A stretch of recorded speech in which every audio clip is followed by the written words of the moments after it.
প্রান্তজনের কণ্ঠস্বর। নমস্কার, আমদরিয়া নিউজের সকলকে জানাই স্বাগত। আমি বর্ণা। এই মুহূর্তের ব্রেকিং নিউজ। পিরামিডের 4000 ফুট নিচে নাকি প্রাচীন শহরের ভগ্নাবশেষ আছে। পিরামিডের কথা তো আমরা সবাই জানি। এবার একদল গবেষক রাডার ব্যবহার করে পিরামিডের নিচে নাকি প্রাচীন বিশাল এক শহরের ভগ্নাবশেষ আছে বলে দাবি করেছেন। বিদেশি সংবাদ সংস্থা জানিয়েছেন, মিশরের পিরামিড মানেই নানান রহস্য। এবার সেই রহস্য যেন আরো বেড়ে গেল। গবেষকরা দাবি করেছেন, রাডার সরঞ্জাম ব্যবহার করে তারা ভূপৃষ্ঠের হাজার হাজার ফুট নিচে হাই রেজলিউশনের ছবি তৈরি করেছেন। তাতে 2100 ফুট নিচে এবং আরেক জায়গায় 4000 ফুট নিচে প্রাচীন শহরের অস্তিত্ব রয়েছে।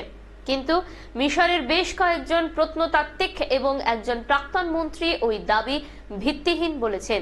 তারা এগুলিকে ভুয়ো খবর বলে উড়িয়ে দিয়েছেন। আসছি পরবর্তী খবরে। চাঁদে মহিলা নভোচার পাঠানোর পরিকল্পনা বাতিল করল আমেরিকা। কদিন আগে মহাকাশ স্টেশন থেকে নভোচারিণী সুনিতা উইলিয়ামস সহ দুজনকে ফেরত আনতে বিস্তর ঝড়ঝাপটা সইতে হয়েছে আমেরিকার নাসাকে। সুনিতাদের নির্ধারিত সময়ে 9 মাস পরে ফেরানো গিয়েছে।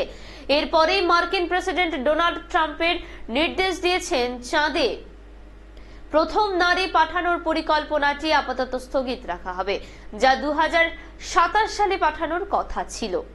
এই মুহূর্তে শেষ খবর।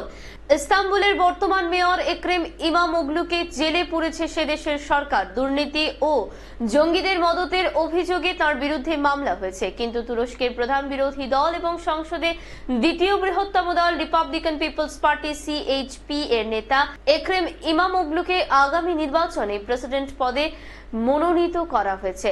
সিএইচপির তরফে রবিবার বৈঠক করে ওই সিদ্ধান্ত ঘোষণা করা হয়েছে। ইস্তাম্বুলের দুবারের মেয়র, দেশে বেশ জনপ্রিয় তুরস্কের বর্তমান প্রেসিডেন্ট রিসেপ তাইপ এরদোগানের প্রধান রাজনৈতিক প্রতিদ্বন্দ্বী ইমামোগলু। বিরোধী দল এই গ্রেফতারের বিরোধিতা করে বলেছে, এটা একেবারেই রাজনৈতিক উদ্দেশ্য প্রণোদিত গ্রেফতার। 2027 সালে তুরস্কে প্রেসিডেন্ট ভোট। এখন এই পর্যন্তই। পরবর্তীতে আবারও ফিরে আসবো ব্রেকিং নিউজের সাথে। ধন্যবাদ।